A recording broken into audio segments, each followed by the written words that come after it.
Cash Flow Diary Podcast, episode 417. Welcome to yet another exciting episode of the Cash Flow Diary Podcast, the podcast that teaches you insider tips, tactics, and strategies for creating leverage streams of cash flow into your life. Learn from top-performing entrepreneurs, business owners, investors, and thought leaders from across the globe as they share their secrets to success. Like what you learn on this and other Cash Flow Diary podcast episodes?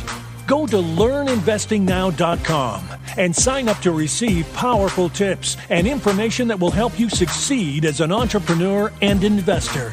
Now, here's your host, investor, entrepreneur, business owner, educator, speaker, author, and master facilitator of Robert Kiyosaki's cash flow game, Jay Massey. All right, ladies and gentlemen, welcome to another episode of the Cash Flow Diary Podcast. I'm your host, Jay Massey, and I'm glad that you're here today because I know there's a number of you who maybe you grew up thinking, I know, I'll go to school, get good grades, get a job, and I'll follow that mantra because it clearly works. And yet there's also a number of you who have found out how well it doesn't. In fact, you found out a while ago that's why you listen, and you have been trying to make that transition. Well, I have with me today an individual who has managed to make that transition that you are also looking to do so. But what I find very interesting was his prior background. What do you mean, Jay? Well, he was a police officer, but that's interesting and that's good. And that means he's definitely got a heart to serve people. But what I like knowing is that he was willing to work 90-hour weeks to save up money for down payments. He put in more time to make it happen. And that's what I think begins to make him special. Today, he's a real estate agent up in Northern California, proving that there are some real estate agents out there that you can work with. And what's more important to that is that he's living on this cash flow. And what's exciting is he's here to share with you and I how he does it. So help me welcome none other than David Greene. David, you there? Yep. Thank you very much, Jay. That was a great intro. Thank you. I'm glad that you are here, and thank you for going out there and making stuff happen. Now, with this being your first time here, I tend to ask everybody the same question the first time that they're here. So you ready? Yes. All right. I tend to look at today's entrepreneurs a lot like yesterday's superheroes. You know, Batman, Robin, Wonder Woman, etc. And I think entrepreneurs and superheroes have a ton of things in common. Chief among them is that occasionally as entrepreneurs, we can vision ourselves flying around town and saving people in capes and tights, etc. But also, like a superhero, an entrepreneur has a beginning. So if you think about like Spider-Man, for example, there was a time where he was just a college kid, going to school, doing his own thing, taking some photos for the newspaper, making sure he had some money so he could eat. And then one day he gets bit by this spider, and suddenly he discovers he's got this new ability that he gets to use for good and or evil. So my question to you is as follows. Before, you were working those 90-hour weeks, before you bought properties in multiple different states, before you did notes, before the note funds, before all the things that people know you for today, even before being a police officer, what we want to know is, who is David Greene? That's a really good question, Jay. I like that. So before I was doing any of the stuff that I'm into now, I was a basketball fiend. I loved everything about basketball. Nice. It was my first love. It was eat, drink, breathe basketball. And that's kind of where I laid the foundation for what made me successful later. I wasn't the most athletic. I didn't run the fastest. I didn't jump the highest. I mean, I was fine. I was athletic, but it wasn't going to get me to the next level where I wanted to be. In order for me to kind of make, a varsity team in high school or establish myself as a legitimate contender, I had to work really, really hard at improving the things that I lacked naturally. And through falling in love with basketball and putting the work into basketball, I eventually got to the point where my mind figured out that if I work really hard at something, I will get better. Just, like if you go to the gym enough and you do enough cardio, the pounds will come off. If you work on your skill set for long enough, it's kind of like, sharpening an axe. It's going to get sharper and you're going to get better. And once I figured out that, it really opened up a lot of doors for me to go into lots of different things with that confidence that it may be hard at first, but if I keep working at it, I'll get better and I'll figure it out. Interesting. I like this. So are you actually trying to tell me that work ethic is more important than talent? I would say sometimes talent can be a hindrance, because I know a lot of those guys that were naturally good and didn't have to work as hard as I did, I caught up with, and then I passed up as far as our actual skill set on a basketball floor. Because when you're relying on work ethic, the sky's the limit. When you're relying on talent, it's only going to take you as far as you're naturally able to go. Yep, I would agree with that a lot. Now, you mentioned this word, you've said it twice, is skill sets. What would you say, those skill sets that maybe you've transferred from the basketball court? Because we've got to get from the basketball court over to real estate. So it sounds like something happened. What was that transition like, and what's carried over?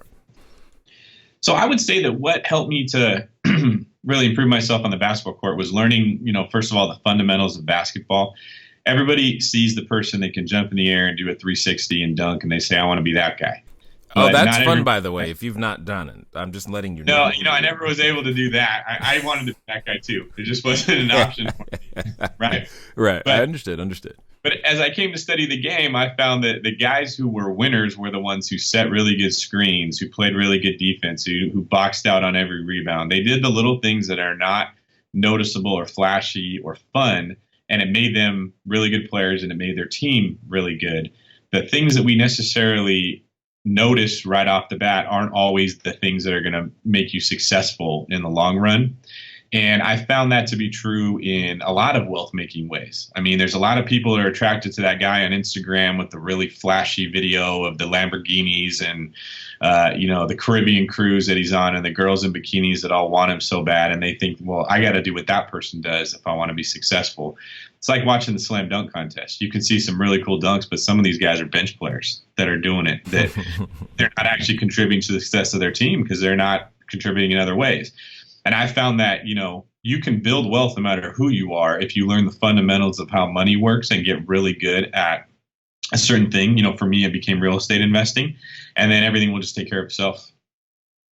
So you mentioned the idea and the concept of fundamentals, and I totally agree with that. Being a basketball guy myself, I mean, you're not going to get very far until you learn how to dribble that ball. You got to be able to do that. So what would you say has been the fundamental thing that has helped you make the transition from police officer full-time to entrepreneur real estate investor? I think that for me, what helped me succeed at levels where other people didn't is that I really wanted to understand whatever the thing is I was working on at a deep level. Most people in life that I find, they work hard until they get to a point where they can do the thing and then they stop. So if you find a guy who gets good enough to make the team and he can run fast and he can jump high, that's probably what he's going to rely on, and that's as far as he's going to go, is where that'll take him. When he comes across other guys that run just as fast and jump just as high, but he hasn't worked on ball handling, he hasn't worked on shooting, he can't dribble with his head up to see other players on the floor, he can't do all the other things that are needed, he kind of gets passed up by his competition.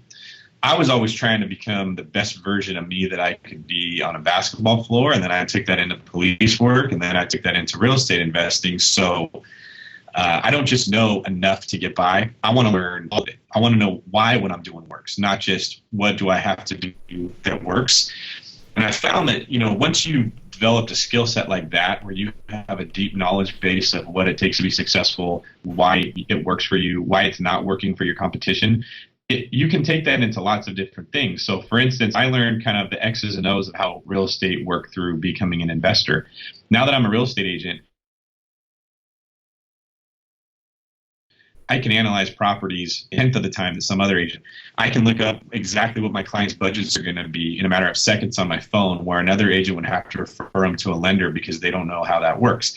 I can help find the diamond in the rough because I'm looking at the market through an investor's eyes, where we're trying to find that deal that everybody is missing. I can take that and I can make it work for my clients, where the real estate, they can't. They can walk through your house. They can say, "Don't you just love the kitchen?" And that's about as much as they can offer.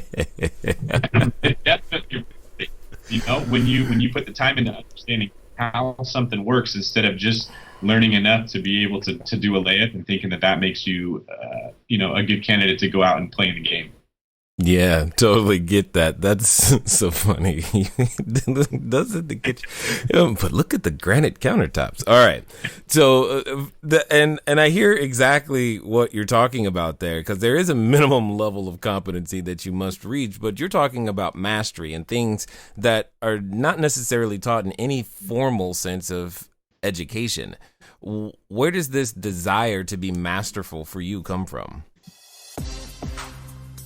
All right, everybody. Thanks for listening, and I'm glad that you are enjoying what you are hearing thus far. But here's one of the things that's really important. One of the most important things that you can do is get started. One of the things that I've said before, and I say again, once you get started, stay started. But more importantly, there can be lots of roadblocks to getting started. So what we're going to do is we're going to remove one of those roadblocks for you and make it a little bit easier. Because the thing that I don't want to stop you is thinking, do I need a local number? How about a long distance number? Or should it be 800? How on earth am I going to make that happen so that people can contact me as I'm out there building my business, making my cash flow grow? But most importantly, understanding that it doesn't have to be difficult. Many of you may know, but if you don't, there's a company out there by the name of Grasshopper. And what I want you to do is I want you to go over to trygrasshopper.com/cashflow diary. Grasshopper is the entrepreneur's phone system. It works like a traditional phone system, but requires no hardware to purchase, no software to install. It's just a number that flat works. So if you are out there building that distributed workforce across many different locations, it's a way for you to still go out there and make your number be unified, simple, easy to use, something we've been using for quite some time. So again, go over to trygrasshopper.com/cashflow diary. Now, let's get back to the rest of the story. So I think that the desire for mastery came from a fear of missing out.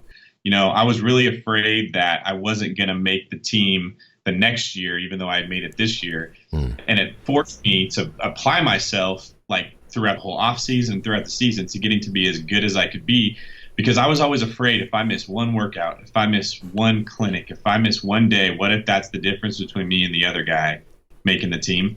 And it kind of this desire to, you got to become the best version of you if you don't want to have any regret. If I was to look back and say, you know what, I would have made the team if I had only done this one little thing and I missed out on the entire season, and really the whole course of my life would have changed because I didn't work my hardest, it would have been devastating. So I think that's where the foundation kind of got laid. And then as I improved and I got to see that, the better I become at this game of basketball, the more fun it becomes. And then the more doors that it opens for me. And then the better kind of athlete I can, and the more respect I get from people.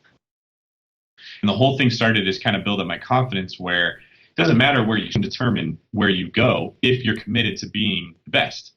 And I think that, I sort of built on that, kind of layer after layer with the different things that I came across in life. My first jobs was as a waiter in a restaurant, and I applied that same work ethic, and I got to be, a bus boy. Then I got really quick, and then I got to be the top waiter.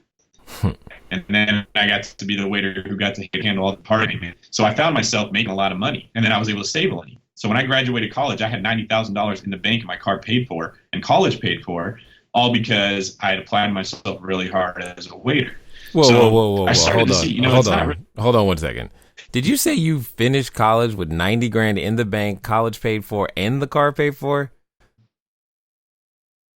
Yeah, absolutely. I think someone just said, how much was college? Was it free? They're trying to understand that thought process, because that's a skill set in and of itself. College wasn't free. I didn't know exactly what I wanted to do, so I wasn't going to try to get into Stanford and pay $50,000 a year of what career I wanted. I wanted a return on the investment I was making, both in my time and in my money, into going to college. So I went to a junior college for the first 2 years, and I paid cheap rates for the classes to get all my general ed done. And when I'd taken all of those, I went to the cheapest four-year school I could find and figured, well, maybe I'll figure it out when I'm here. if I don't have to. And then I just lived with mom and dad. I commuted to school about 45 minutes, and then I commuted in the other direction about 50 minutes to get to the restaurant that I was working at. And I was able to save quite a bit of money. I love it. Okay, this is completely different. I like it. So now what I did find interesting is the beginning, the genesis of that motivation, the whole fear of not making the team. But yet the desire to be masterful hasn't changed, and I don't think it's about not making the team anymore. So what drove the mastery, say, when you wanted to be the police officer? I mean, you're on the team, but so it's got to be something else after that. You're exactly right. I think if I ask myself that question, I look at the fear was kind of like the battery that jumpstarts a car and gets it going. But then once I was moving and I had some momentum going, and I started to see that going fast is fun, and going fast is what a car was meant to do. I didn't need the battery to jumpstart me anymore. Now maybe the alternator kicks in, and that's what's sustaining me. I got that. I can be anything and I can do anything if I believe that I can, and if I put in the work. And then it became a question of, well, how far can I go? Right. So when I became a police officer, I wanted to do everything there was as a cop. I wanted to be on every special assignment. I wanted to do every job. I wanted to know every law, to write more citations than the next guy. I wanted to make more good arrests than the next guy. It became like a game, right? So now I'm not on a basketball team, so I don't have that itch to scratch. And this became like my sport. And the score became, how much production can I make for the department? And then as I did that, I got really good at all the things that make you a good cop. Then I started teaching other people. I became an instructor and teaching all of them, these are the things that you do to be good. And that opened up more doors, right? Because now I'm starting to realize that, I think I've heard it said 90% of what you teach, you'll actually learn yourself. It's a way to kind of create mastery is by teaching other people what you're doing. Yeah. And a lot of confidence came from that. I had very low self-esteem when I was young, and now I'm at a point where I'm teaching other police officers how to be police officers, and I'm considered, an expert within my department. And it was just one more example of, if you work hard, you can have these really cool doors open to you that you never would have thought you could. Yeah, I totally get that. Now, you've mentioned a lot, working hard. You've mentioned a lot, putting in the time, the effort, the energy, the hours, the blood, the sweat, the tears. I'm curious as to what you think of when you hear of stories today where individuals, just because they're on the team, everybody gets on. First of all, if you go to tryout, everybody gets on the team. And if one person gets a ribbon, everybody gets a ribbon. How do you think that would have affected or affects work ethic as it relates to making life happen? See that, that's a hot button topic right now. There's a lot of people that talk about what you just said, as part of the entitlement generation and millennials and stuff. And I think that it's actually heartbreaking, because if it wasn't for my fear of getting cut or not being the best, or when I became really good, the fear of losing, I didn't want to lose games to teams that I felt I was better than, I wouldn't have developed the ability to learn, I guess you could say, right? Like we talked about skill sets and developing a skill set in different things so that you become the best. But being able to develop a skill set is kind of a skill set itself. Once you start to find the patterns in life that make you successful, you can apply them to a lot of different things. You can apply them to working out, to saving money, to investing money, to developing really good friendships, to making a really great podcast, that kind of stuff. That all came from the fact that I didn't want to miss out on that trophy, or I didn't want to get cut from the team. And when we're just handing these things out that makes them meaningless, you're robbing people of the basic human emotion of fear of missing out, which is a very powerful motivator if you harness it for your own good. Yeah, I can see that. Now, you did something again, out of all the stuff that you did in your bio, the thing that sticks out to me is you were willing to do 90-hour weeks. So right. That's a motivation from somewhere else. I mean, you're already a successful police officer. You're being looked up to in the department, but yet you decide that, hey, I want to do even more in a completely different field, and you're willing to sacrifice the extra time. Where did that come from? Why was that necessary? So the stuff we've talked about so far, the motivation was kind of the stick, right? So I'm afraid that this bad thing, failure, is going to catch me. So I'm running really fast to get away from it. Well, when I started working a lot of hours as a police officer, the motivation kind of became a carrot. I got a little taste of how real estate investing worked and how powerful it was to create wealth. And I realized I got to do whatever I have to do to be able to be a part of that. And when I looked at my life, I said, what can I do to make more money? I didn't go to school to be a doctor. I didn't go to school to run a hedge fund. I'm a police officer. And the only way to make more money as a police officer is to be at work more.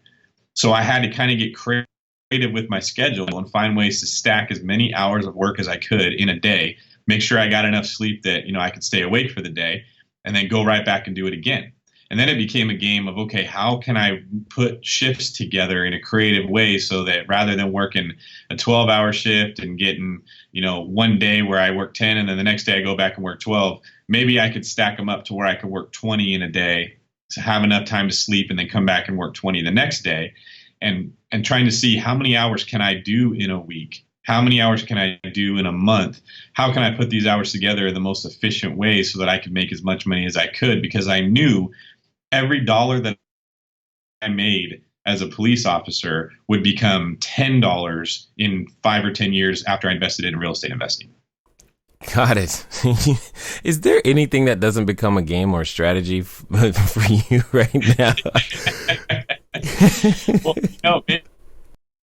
maybe later in life that won't be the case, but I think I'm still at the point where, looking at life from a perspective of if you're not doing best, you might miss out on something. And in order to keep it interesting, I kind of had to make it a game. How much money can I save while I'm in school? Can I get to $100,000 in 4 years? How many hours can I work? Can I say that I'm really giving my best if that's my goal?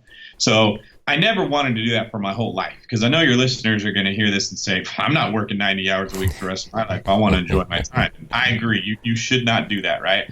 But for a period of time when the economy was in a recession and real estate investing was a great opportunity, and I had the overtime to work, I don't have a family, I don't have kids, I don't have other people that I have to hold myself responsible to, it made a lot of sense to just go at a dead sprint until I was too exhausted to run. And I wanted to know that I'd kind of left it all on the floor.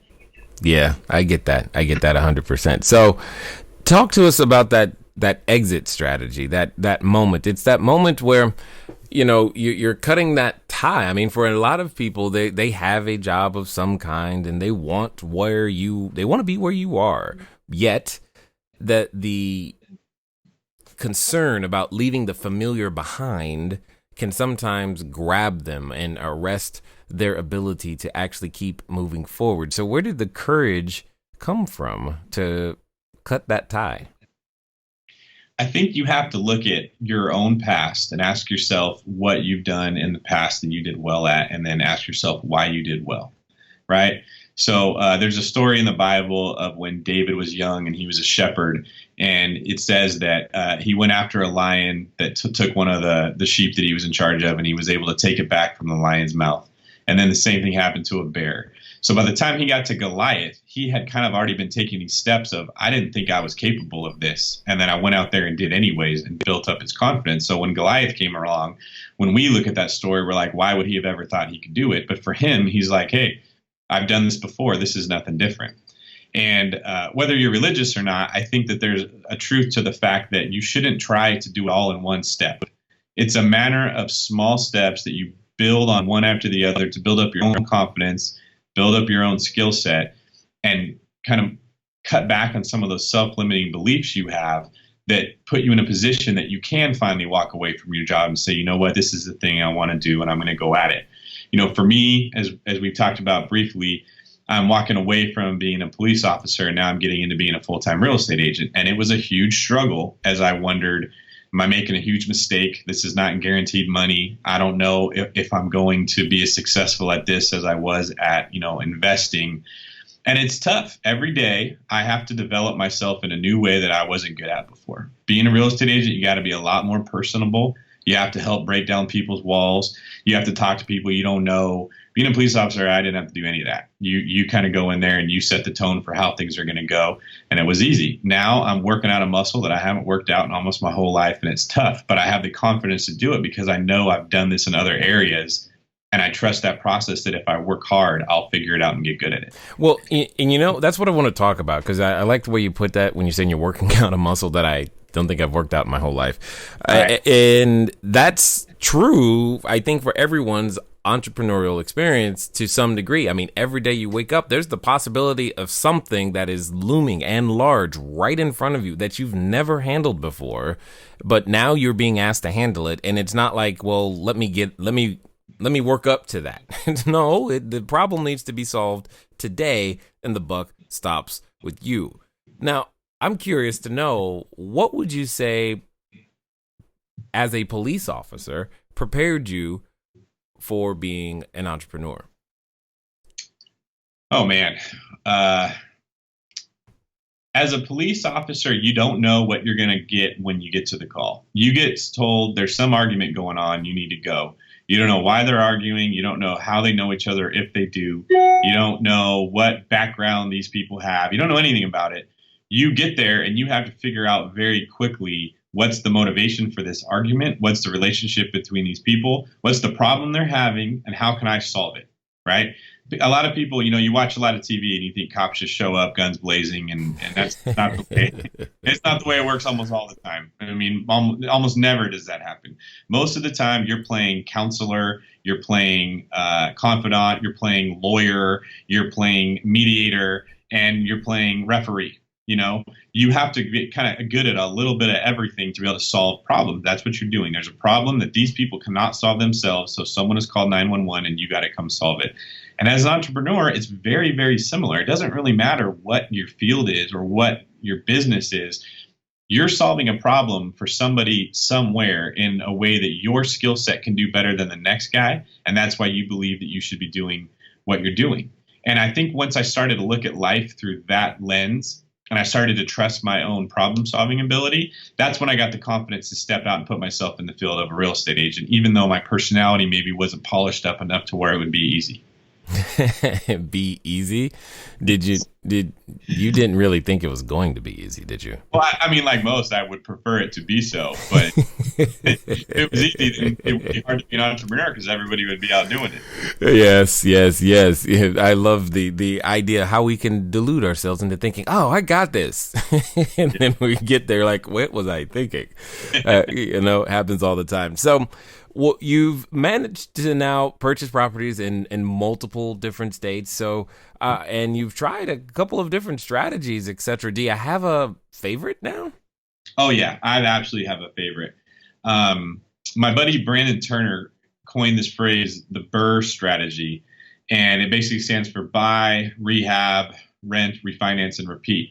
So what I was doing before is I was working crazy hours to save up, 30, 40 grand. And I'd go put a down payment on a house, and I would earn me some cash flow, and I'd go right back to scratch and start working like a crazy man to try to save up the next 30 or 40 grand. And it was incredibly slow, and it was rewarding in the sense that you saw your hard work paying off, but it was like a lumberjack with a very dull axe that didn't take time to sharpen it. And he just said, you know what, I'm just going to chop harder than all the other lumberjacks, and I'll knock down trees. And it worked, but I didn't knock down nearly as many as my potential should have allowed me to. And now, basically, when I went through that dead sprint of being a police officer, I talked about working, 90 hours a week for a couple of years in a row. It was to save up a nice little nest egg so that I could go buy properties for cash, and then I could refinance later and pull the money out. And the reason why that's a better strategy is that when you buy a house, let's say I bought a house for $100,000 and it's worth $100,000, and I put $25,000 down. That $25,000 in equity, that would be that's money's gone. So I'm never going to get that back until either I sell the house or I refinance it or something like that. And it takes a long time to save that up. If I go buy a house for $80,000 that needs quite a bit of work, so I spend 80 grand and then I put 20,000 down, and now maybe the house is worth 120 or 130. When I go to refinance it, I'm not pulling 25%. I'm not putting down 25% of the 100,000. The bank will let me pull out 75% of the 120,000, right? So now I'm getting almost all of that initial investment back, and I still have a cash flowing property. That allowed me to buy several at a time and not have to work crazy hours in the meantime to be able to afford it. Got it. Yeah, no, makes perfect sense. Makes perfect sense. So, when you were getting started now and leveraging your strategies, what's the plan for the future look like in terms of either volume or types of houses, etc.? What's next? So last year I bought 10 houses out of state, and this year the goal was to buy 24. I wanted to buy 2 houses a month, rehab them, pull the money out, and rent them out. I ended up becoming a full-time agent this year because business was better than I thought it would be. So that's kind of pulled me away from my goal of just buying the rental properties. But what it's done is it's opened up doors to where I can make a lot more cash without having to work 20 hours a day. And I can still be around real estate to where I can continue to make contacts in the investing world, analyze properties, talk to banks. I can be awake during business hours instead of graveyard hours, which helps me quite a bit. And if I do this right, I'm going to have a really nice synergy between making money as a real estate agent by helping people to buy and sell houses with the skill set I've developed from investing, and then reinvesting that money into my own investing business, and I'll be able to have both. Yes, totally get that. So for those that have been, listening this far and like the message that you have to share, what's going to be the best way for them to find out more about what you have going on? So I run a blog where I teach people how to create wealth through real estate investing called greenincome.com. There's an E at the end of green, so it's GREENEINCOME.com. And then I always love when people add me on Facebook. I'm David Greene 24 on Facebook. Got it. So as we wind down here, I've got one more question for you, and I'm just kind of curious to hear your answer. And let's pretend for a second that there's a person listening who's standing in front of what I would call the superhero outfit store. They think they're going to actually become an entrepreneur. They're ready to pick out their outfit, their tights, their cape, their mask. They are going to do this thing. Now, as would have it, often when we make decisions like this, there's a little companion that comes along with that, and that's usually in the form of a voice, and it's in the back of our head, and it's always telling us what we can't do, why it won't work, and for some people, they are related to that voice. So my question to you is as follows. Let's pretend that person's actually going to follow through and do this time. They're going to make it happen, and they're going to do so in the next 24 to 48 hours. What would you suggest that they do? That's such a good question, Jay. I love the way you phrased that. You're really good at this. I would say that based on my experience, this is a great question for when I decided to get my license and become a realtor. I actually jumped in, didn't like how it went, and jumped out. And for the next 6 months, I didn't do anything as a real estate agent at all. I just said, you know what, that was horrible. I don't like it. And I didn't get back in until I had a buddy came to me and said, hey, can you sell my house? And I said, sure. And then realized I don't know what to do. I have to go into the office and figure this out. Right? What helped me more than anything was creating relationships with the real estate agents that were in the office that knew how to do it. And for them, it was easy. And that wasn't very hard either, because all I had to do was hang around the people in the office and listen to the things they complained about and look for a way that I could help them with it. So there was one really good real estate agent here who was saying that she hates putting out her open house signs. It's just kind of her pet peeve. We all have something we hate doing. For some people, it's dishes, right? For this realtor, she hated getting out of her car and putting out the open house sign, getting in, driving down the road, doing the same thing again. And I said, hey, when's your open house? I'll put out the signs for you. And she's like, really? You'll do that? I said, absolutely. I'll be there. So then, I heard another realtor complaining, oh, I hate that I constantly have to log into the computer when my client wants something and look it up, and sometimes I'm not there. I said, send me a message with what you need. I'll look it up for you and send it right away. Little tiny things like that sort of endeared my coworkers to me and made them like me. So then when I didn't know what to do, when I'm staring at that superhero outfit and I'm trying to figure out, am I actually going to buy this thing and put it on? I knew I had a team of Avengers around me that I could ask them, how do you do this thing, right? I'm new at being a superhero. And usually the answers are really simple when someone gives them to you. It's a little bit harder when you have to go find it yourself. That's what I would encourage other entrepreneurs to do. You got to find people that are already doing what you want, that are good at it, that are good people, and do something to bring value to them. And everyone has that pet peeve thing they hate. Just be the guy that does it. I didn't care about putting out open house signs, so I was fine to go do it. Look at how much that paid off for me.